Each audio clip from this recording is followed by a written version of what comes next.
just wanted to jump in. You know, Jeff did a great transition here at the end of his presentation when he was talking about shareable objects.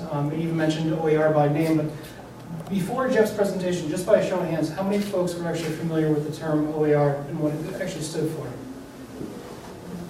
Okay. Other than the plant in the audience, how many folks have actually either browsed for existing OER resources or has created open content?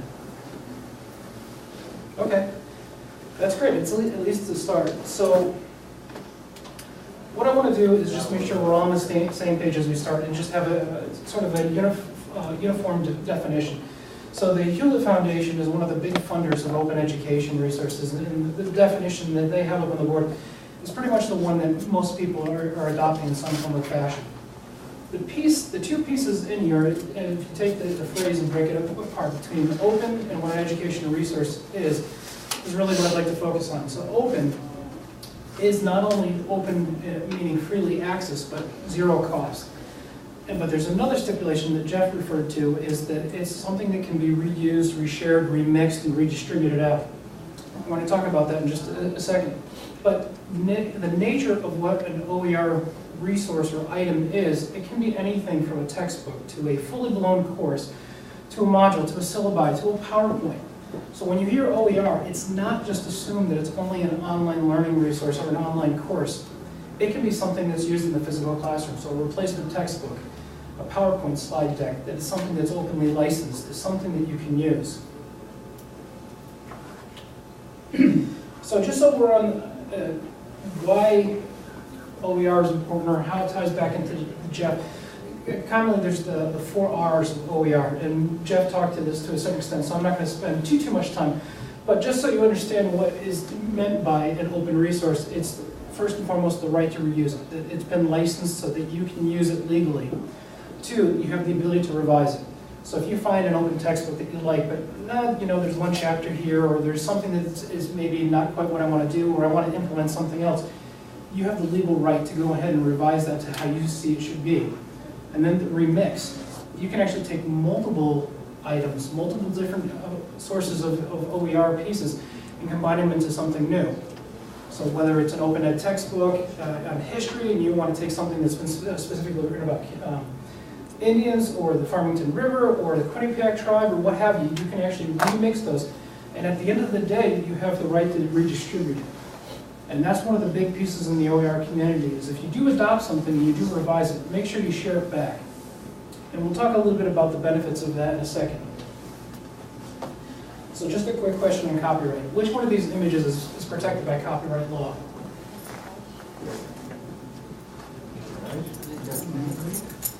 They're both. Both. Any type of physically expressed work is immediately protected by copyright. And you hear the term all rights reserved. So that means the creator has every right to it until they sell it. So if they sell it, or the other option is public domain, and how does something go into public domain? You generally have to die and let the copyright expire. So for the most part, when copyright, you as the creator own the rights to it. There really hasn't been a vehicle to actually say, here, I'm going to share it, go ahead and reuse this. Because as soon as you do that, without losing some of your right to retain, you're actually violating some type of copyright law. So it's an important piece is that Creative Commons was created. So it's a nonprofit organization. It has a global presence, and one of their calls to fame is they've created a license structure, a copyright license structure that's called some rights reserved. So you as the creator of this work have rights to retain your ownership to this. But by adding the Creative Commons licensing attributes to your work, you're legally letting other people reuse, remix, reshare, redistribute your work, and they can do it with utter confidence that their Creative Commons licensing is protecting them. So there's 4 basic attributes of Creative Commons. There's attribution, and basically that's just basically giving credit. Commonly this is referred to as CC BY, because all you have to do is basically say, I got this work and it was by so-and-so, and I'm just giving credit towards that. Another attribute is share alike. Basically meaning, if I let you use this resource and you make it better, I'm going to require you to share it back to the community so that there's a continuous improvement and effort going on. And there can be many derivatives off of this work. It can be translated into a foreign language. If it's a math course, it can be translated into metric for Canadian use or what have you. But if you're going to take my work, I want you to share it forward or pay it forward if you'd like that one. There's an attribute of non-commercial. Anybody can use my work as long as they don't make a profit off this. Now that doesn't mean to say that an institution can't charge tuition for a student to use this work. What it means is that if I take Allison's work and I use it for my own, but then I go around and turn it and sell it to a publisher or what have you, that's against this license. Because the original intent was this is going to be shared free for all to use. And the last one is no derivative works. So basically it says, look, I've created this, I think it's the gospel, I think it's the Bible, it's perfect. You can use it as you see fit, but I don't want you to make any revisions, I don't want you to remix. The only way you're allowed to use this as is. So those are the four basic attributes of Creative Commons, but you can mix and match those. And this basically shows a level of most free from least free based on the combinations, the 6 basic combinations that you can do. So if you start at the bottom, basically this is your as-is piece. You know, I want you to basically recognize who the author was. You can't resell this for any use, and you can't make any derivatives of the work. So that's the most restrictive one. The next one is basically, look, I want you to recognize that it was done by me. I want you to share anything that you do, but again, you can't use this for any commercial gain. And then we get into a little bit more freedom piece. The one that everybody in the OER community really strives for is the CC BY, because it gives the greatest amount of freedom, and it also gives the greatest length of life to the work that you created. Because if you release it out to the wild, the only thing that's going to happen is that somebody else is going to use it and potentially make it better for you. So, talking about the faculty benefits of OER, I want to talk briefly about who Connie Broughton is. So in Washington State, there are 34 community colleges that make up the state board for community and technical colleges in Washington.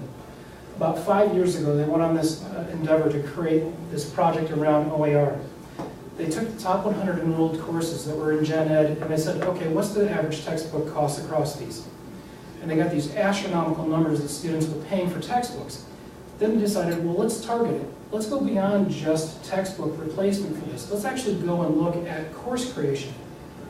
So we have 17 different professors creating their own English content. Do we need that? Do we need 20 different versions of Algebra 1?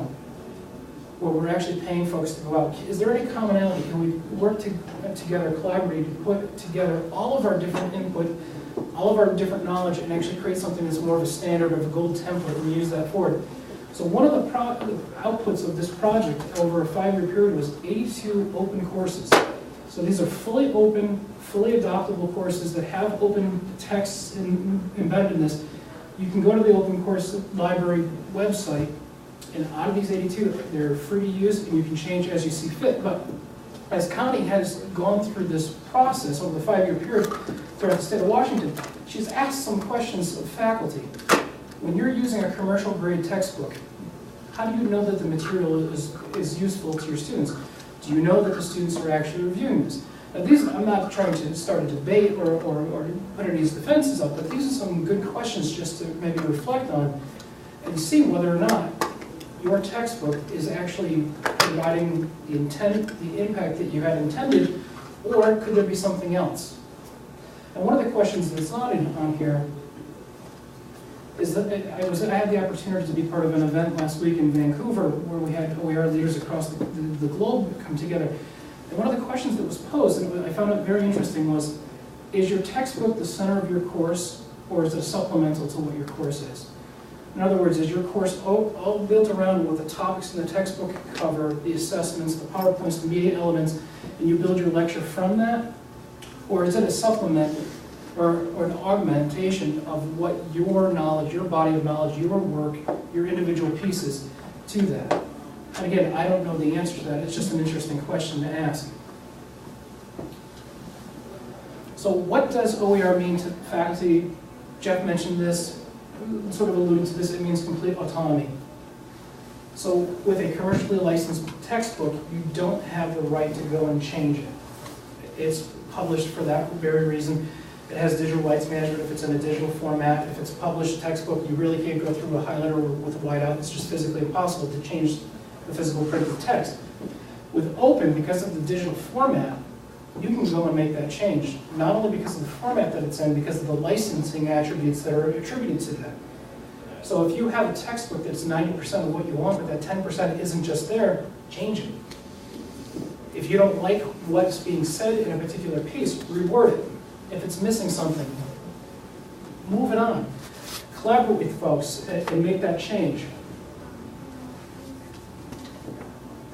Some other pieces to this. So we talked about the legal control, the ability to actually go and customize things, have the legal right to actually use those. But I'm going to touch a little bit more on this day one access piece in a couple of minutes.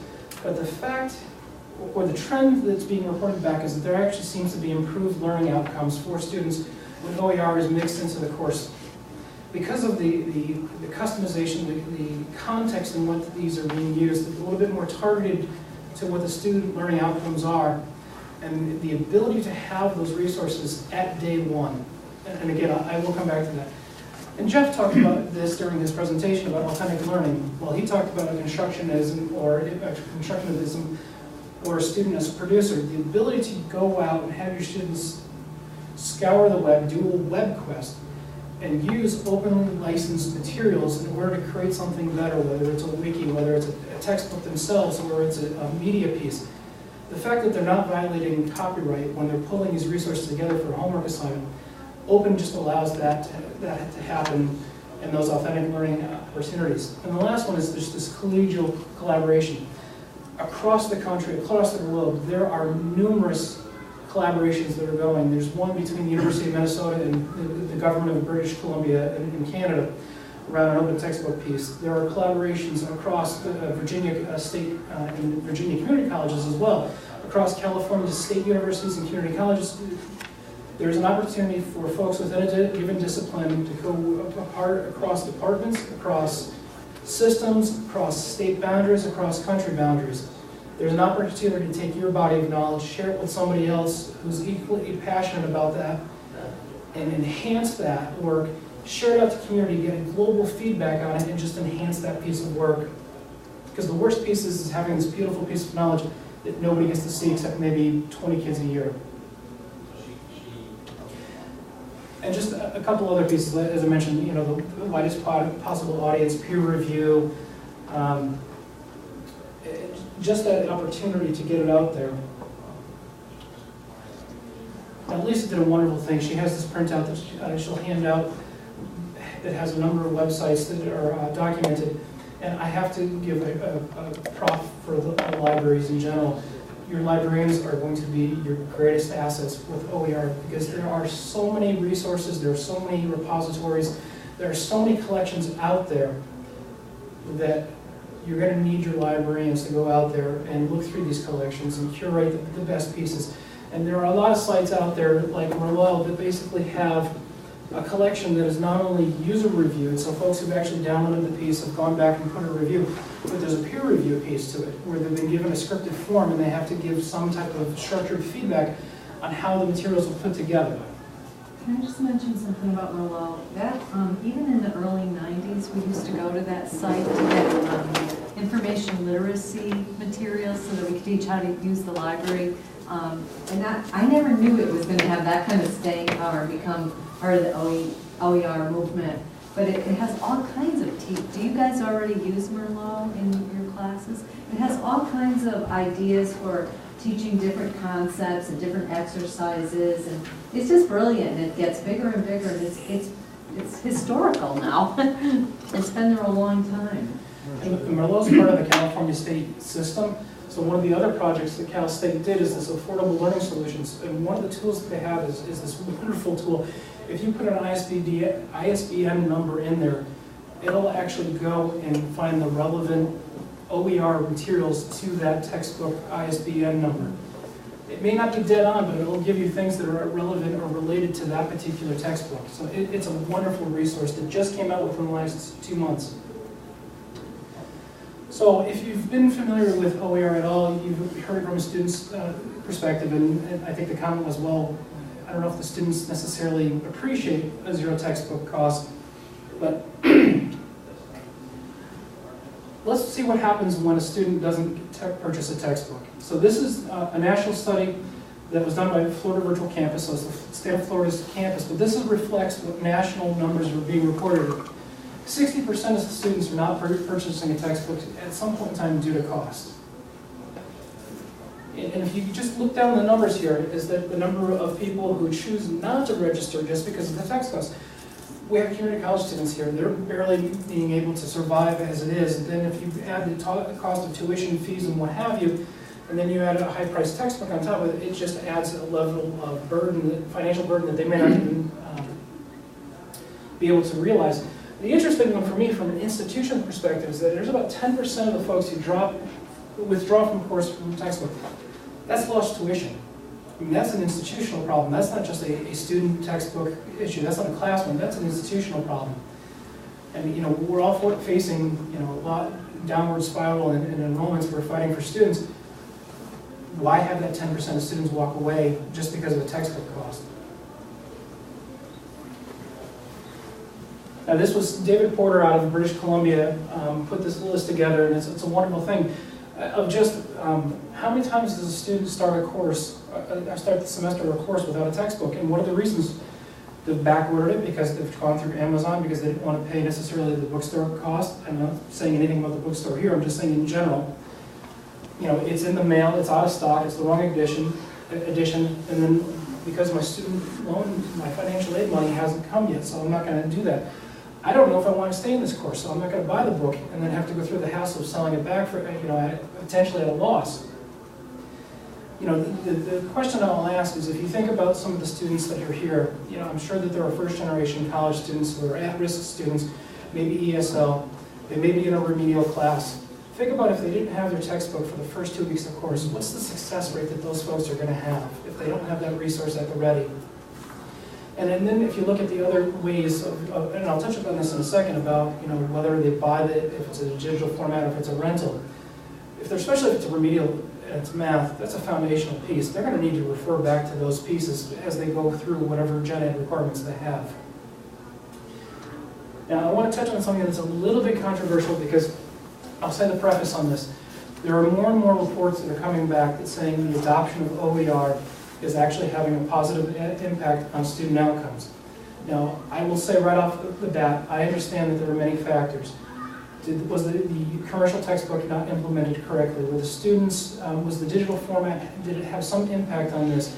What was the implementation of the OER pieces? Were the students given an extra piece of orientation? I know there's so many factors that impact the success and the outcomes of a student. But there are more and more stories coming like Houston Community College where there's the positive impact. And there's another story that's out of Virginia State where the adoption of these open resources are from their study, from their data, are having a positive impact. So, I don't want to necessarily say, shake my fist and say, yes, this is absolutely going to impact student success in a positive manner. I'm just saying there's reports out there that are actually supporting that piece. And one of the cries from the folks in the OER community is, don't just think of this as a cost savings piece. You have the ability to revise, remix. You have the opportunity to make something a better resource that's tailored to your student body.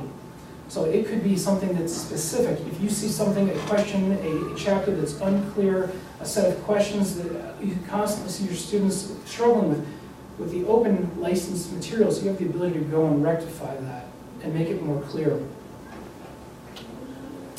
Just in case you don't have this frame of reference, I'm using psychology as a theme here just for a minute. There is a payoff to this, but so you can see that this textbook is nearly $200. It's $193 for a current edition, brand new course. So you think, okay, Kevin, well, I'm not going to buy this because the resale value of this may be $60 to $70. That's a $120 hit I'm going to take just for using this for one semester. I'm going to rent this. It's going to be much cheaper to rent. Okay, well, it's $97, and I only have access to this book for 6 months, and then I have to give it back. So if we're talking about a foundational gen ed course, now you've taken that resource from that student for the rest of their degree program. So what's an alternative? OER. And we talked about Merlot. So a Intro to Psych course is completely free. If you want it in a digital format, so PDF, EPUB, a website, zero cost. There are a number of resources out there that will do print on demand for less than $50, and I'll show you that in a second. But you can see that there's an editor review, there's a user rating, there's a peer review piece. You can see how many personal collections this resource has been in. So you get a social aspect of who's using this, how many times it's been downloaded, when was the first time it was added, how many revisions have there been, when's the last time it was modified within the Merlot collection. You get a sense, based on the star ratings, the downloads, the dates modified, is this something that is potentially a quality resource by the number of folks who've rated it or have adopted it themselves. So you're not necessarily in a vacuum when you're looking at Merlot or OpenStax. And I'll show you OpenStax in just one second. So OpenStax College is out of Rice University. Rice funded two different OER projects, one that's called Connections and one that's OpenStax College. OpenStax is really focused on open textbooks specifically. They don't have a psych book just yet, so it kind of broke my theme here for a moment, but I didn't want to make a point, is just to show you proof of concept that it's only $50 to print this physically bound professional book, hardcover, color pictures. And the cost will drop depending on the number of pages, whether a student wants a black and white version or a color version. So if you look back at $193 for a psych book, brand new first edition, versus this, where it's a zero cost in a digital format, and at most it's $50 to do a print copy, that's a huge cost savings. And the student doesn't have to return after 6 months, they keep it. It's a beautifully hardbound piece that they get to keep. So I do want to talk about student appreciation. There are student groups out there, there are PIRGs, there are public interest research groups that are across the country that are basically advocates for student rights. And OER, or textbook cost, is one of the pieces that they're focusing on. And there is a group in Connecticut that are basically looking at this piece. And if you can see down over here, there's actually a form letter that they're asking students to submit to their legislators to address the rising cost of textbooks and the impact it has on them financially. And off to the right, I don't know if you can see, it says, I spent $700 on textbooks for this semester, each one of them, not combined. Now these two students are UConn students, but still, they're Connecticut students. There is a group that's advocating for student rights around this out there. So there are folks who would be very happy to have some type of effort in reducing their costs. Last piece I want to talk about is the impact right here at home. So this data is right out of Conscue. So for the academic year 2011-2012, all 12 campuses offer general psych in some way. So this is the theme wrapping back together. There were 11,000 plus enrollments for that year across the 12 campuses. The average textbook for that year was 175. It may be more than that now. So if you look at the grand total across all 12 campuses for those 11,000 plus students, they paid nearly $2 million for one textbook for one course across the system. That's staggering. It just is. And there are so many different resources out there, intro to psych, general psych. There are so many OER resources out there that money could go to better use for our students to pay for the next courses, to make sure that they stay in the class. So what I want to do is just close and pass it off to Allison and Lisa. One of the reasons why I'm up here as a representative of the Connecticut Distance Learning Consortium is we're trying to, historically we've tried to talk about best practices in teaching and learning. Mostly it's been focused on the online delivery, but anytime there's an opportunity for us to talk about what might help students and teachers, would like to talk about it. And we think that we can be of help in some way of building awareness around what open ed can do, not only from the benefit from the teaching aspect of that customization, that freedom, that autonomy to go in and change those, but to have a financial and positive impact on students. And I think that Allison is going to talk about some ways that Tunxis is working towards helping those and connecting LibGuides to this effort. Right.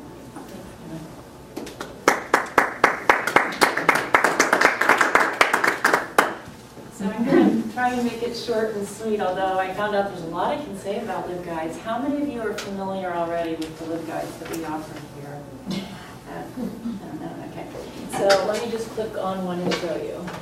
So as it implies, it's a guide to library resources. You see books and media, journals and databases, but also websites. So you can see right up front what's going on here is this is a website that provides resources for students that merges what we have available in the library collection. So that would be traditional copyright materials with material on the open web. That would include things like New York Times articles from the New York Times website, which is of course copyrighted, or OER type materials. And the name LibGuides, library guides or list of recommended resources, really understates what LibGuides are. LibGuides is actually a very powerful, versatile, effective platform for creating a digital workspace for students. And one of the reasons we're showing it in the context of an OER talk is it exemplifies the goals and principles of a lot of OER. So, what we typically do, we often make LibGuides when a teacher has a particular assignment and they want to be sure that the students are working with an information-rich environment. They want to be sure that the students have some sort of scaffolding of research skills or critical thinking skills. We can upload original material that we write as librarians or you write as a teacher to guide the student through the assignment. And also, it really gets students going beyond what they would typically use if you just set them out on their own and just said, here's the library website and here's the library. It really puts them in a space where they have everything at their fingertips and they can spend hours here. But typically what we find, and faculty find, is that students who are working with a LibGuide available are going to write papers or do work that draws on more varied, richer sources than they otherwise would. And we know from the students coming into the library that once students get used to using a database or know what a reference resource can do for them, they'll come back. They'll come back and they'll use it again. And the LibGuide also helps, ironically, increase student access by kind of reducing choice. As we know from all the supermarket studies, choice is good up to a certain extent, and then we're paralyzed. And we see paralyzed students every single day in the library. They're paralyzed by the task involved in research. They're paralyzed by the choices available on the web. How do you evaluate them? How do you even begin looking? They're afraid to take that first step. And the LibGuide is a kind of liberation. So when I ask for some response from students after doing a library session with them, when we work with the LibGuide, relief is a common one. That emotional, there's an emotional component too. I even had one student say, I came in dreading doing the research. And I showed her one of Rob Royer's LibGuides. And she said, now I feel confident I can do this. I know where to look, I know what I'm doing. And those are the students who are actually going to be more likely to come back a second or third time. And we can do a LibGuide at any level. We can do it for a subject, we can do it for a whole class that you're teaching to provide you the resources you want your students to have that semester. We can do it for a large, complicated project. And these tasks can be broken down into the different steps of the project. Or, very commonly, we do it for a specific assignment. And it does exemplify the OER principles in that it really boosts student access. This is an anytime, anywhere platform. It has a wonderful mobile interface.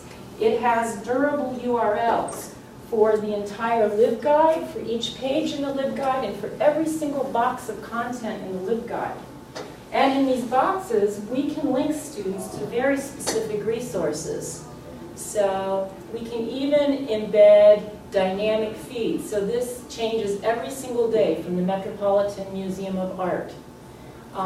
This is art in the news from the art section of the New York Times. It changes, it changes every single day. It's a feed that Elżbieta put in here.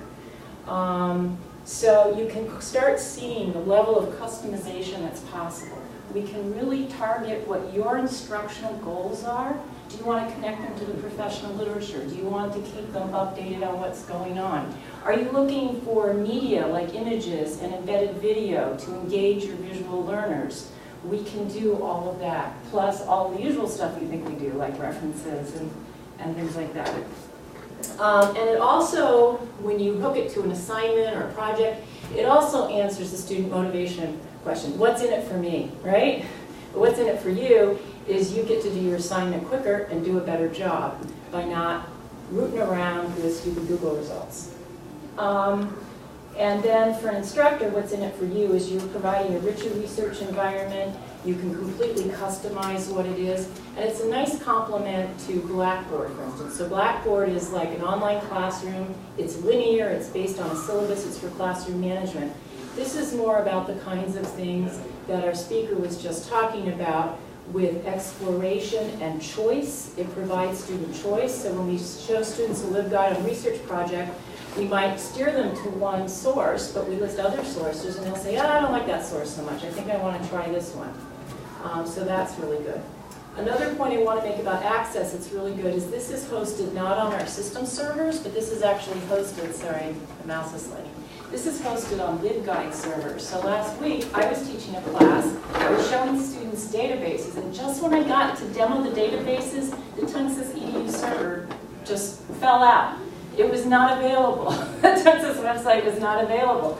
Well, unfortunately, Rachel Highland, who created a LibGuide for this class, I was able to go to LibGuide, and it's hosted on the LibGuide server. So I was able to get to everything I needed from all of our vendors by using the LibGuide servers. You don't need to log in with your MyComNet to access any of this material unless it is specific licensed material. So you can actually get on the LibGuide and use the open web material, anything that's been created by your teacher or librarian, and until you try and actually see like a streaming video from Films on Demand or something, you won't be asked to log in.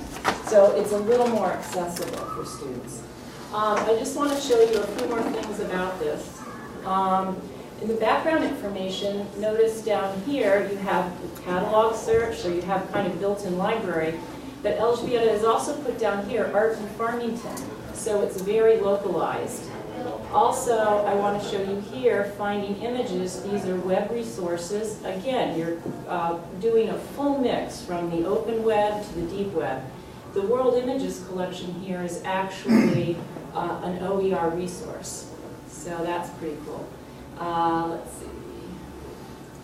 And then here is one that Rachel did on the Vietnam War. And you can see how, interestingly here, the keynote speaker was talking about social media. Dr. Fierro has linked his Digo account right here. So all of the bookmarked websites that he uses are available for students. And we can modify this easily. He updated it just 2 months ago. So it makes sharing very, very easy to do. Media in the Vietnam War. This item here is written by a grad student at UVA. It's very cool. Let's see. No. And it embeds actually a QuickTime video of students the same age as our students in 1967 in a classroom. It's really engaging stuff. Let's see, what else did I want to show you here? Oh, and DVDs and videos. So these are, oh no, music. There it is. She's linked some music videos recommended by people on campus. So you can embed video, like I said, for your different learners, and you can make it personal. This is another one Rachel did, a survey of literature. And here again, you see it's been personalized by the instructor. And here's Shakespeare, and these are films that we have. These are regular DVDs that you can take out at the library, but we also have some streaming material. And I also like this. Again, like Elżbieta did, focusing on local resources. These are things that students could actually go see or do or familiar with. And again, it shows some of the customization. And then finally, I want to show you one that's done by a librarian at Rhode Island College, which in some ways is sort of similar to our community college in terms of the student body makeup. And this is a different approach, and this starts getting to be almost like a textbook type of customization. What the librarian has done here is put in a lot of editorial information. So you actually have the link to the resource, but she's actually included enough information that if you were just to read her home page, you would understand a lot about WikiLeaks right there. And the cool thing is, here's her editorial comment about what's the point of the whole page. And these two tabs are pretty much open web resources. These two are going to be ones that you have to authenticate to use. And one of the things I want to point out is that she preloaded this set of links, News on the Web, and down here, web links, to automatically do a search for WikiLeaks. So here we're going to go to RT, a kind of controversial Russian-based television outlet. And there we see a story posted April 24th about WikiLeaks. So when students click on it, she's making sure that they're getting very pertinent, relevant, targeted information. What is the RT again? RT stands for Russian TV. It's actually a huge channel. I didn't know anything about it until I hit this LibGuide. So that gives you an example of how they're used, how different material is put in them. And finally, what I want to say is the whole ethos of LibGuide is exactly remix, revision, reuse, and redistribution. The way the LibGuide platform works is that we can reuse these content boxes within our own LibGuides. As librarians at Tunxis, we can use one another's, and actually we can copy whole LibGuides and repurpose them. So I can call this librarian and say, we love your LibGuide, can we copy it over and use it for our class? But we would inevitably make some changes to it, just like Kevin says, to tailor it to Tunxis students and to your curriculum.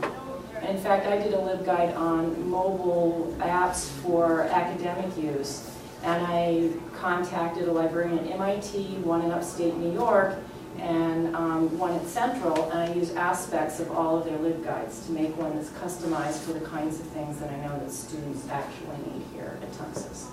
And so this is, in essence, kind of an OER resource that librarians across the United States are always swapping components and LibGuides with one another. So, thanks for your attention. Any questions? You know where we are.